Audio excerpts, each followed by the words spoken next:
بسم اللہ الرحمن الرحیم۔ رمضان المبارک کا بابرکت آخری عشرہ ہے، اور اس عشرے کے آخر میں جو آخری رات ہوتی ہے وہ لیلۃ الجائزہ یعنی انعام ملنے کی رات، عیدی ملنے کی رات ہوتی ہے۔ حضور صلی اللہ علیہ وآلہ وسلم نے ارشاد فرمایا کہ رمضان المبارک کی ہر رات کو اللہ رب العزت 10 لاکھ ایسے لوگوں کو جہنم سے آزاد فرماتے ہیں جن پر جہنم واجب ہو چکی ہوتی ہے، اور جب رمضان المبارک کی آخری رات آتی ہے تو اس رات اتنے لوگوں کو جہنم سے اللہ تعالیٰ آزاد فرماتے ہیں جتنے پورے مہینے میں آزاد فرمائے ہوتے ہیں۔ یعنی یہ رات بڑی بابرکت، بڑی عزت اور بڑی رحمت والی رات ہے، جس رات اللہ رب العزت کی رحمت جوش میں ہوتی ہے، اور اللہ رب العزت تقریباً 3 کروڑ لوگوں کو کم از کم جہنم سے آزاد فرما کے جنت عطا فرما دیتے ہیں۔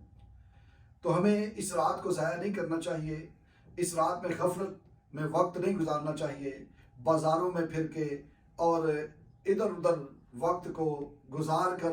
اس رات کو ضائع نہیں کرنا چاہیے، بلکہ اس کو اللہ رب العزت کے ذکر میں، عبادت میں اور اللہ رب العزت کی بارگاہ سے رحمتیں اور عیدی وصول کرنے میں یہ وقت جو ہے ہمیں لگانا ہے، اور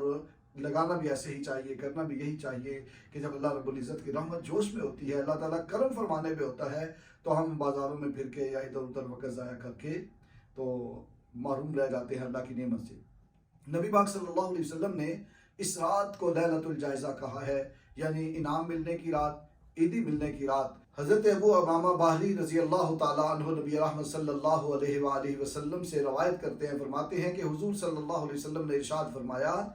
کہ جو شخص عید الفطر کی رات اور عید الاضحیٰ کی رات قیام میں، عبادت میں، اللہ کے ذکر میں گزارتا ہے، تو جس دن لوگوں کے دل مردہ ہو جائیں گے، اس کا دل اس دن بھی زندہ ہوگا۔ تو یہ رات ضائع کرنے کی رات نہیں، یہ جو لیلۃ الجائزہ کی رات آ رہی ہے جسے ہم چاند رات بولتے ہیں،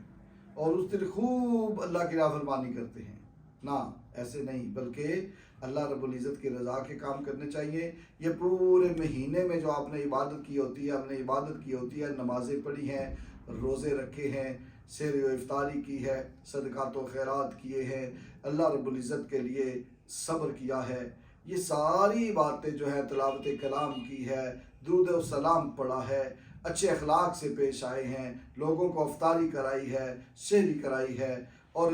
نیکیاں جو کی ہیں، یہ رات ان کا اجر لینے کی، ان پر اللہ رب العزت کی بارگاہ سے انعام لینے کی رات ہے۔ اس رات کو ضائع نہیں کرنا۔ اللہ رب العزت اپنے کرم، اپنے فضل، اپنی رحمت سے ہمیں پورے رمضان المبارک کی برکتیں اور رحمتیں نصیب فرمائے، اور اللہ پاک لیلۃ الجائزہ کی جو عنایتیں ہیں اللہ کی بارگاہ سے، جو اللہ رب العزت کی بارگاہ سے اس رات میں کرم ہوتا ہے، اللہ رب العزت ہمیں بھی اس سے حصہ لینے کی، اس کا حقدار بننے کی توفیق عطا فرمائے، اور یہ رات ہماری بخشش و مغفرت کی رات ہو، یہ رات ہماری نجات کی رات ہو، یہ رات ہمیں اللہ رب العزت کے قرب حاصل کرنے کی رات بن جائے، اللہ کی معرفت حاصل کرنے کی رات بن جائے، اللہ سے جنت کے وصول اور نعمت کے حصول کی رات بن جائے۔ آمین ثم آمین۔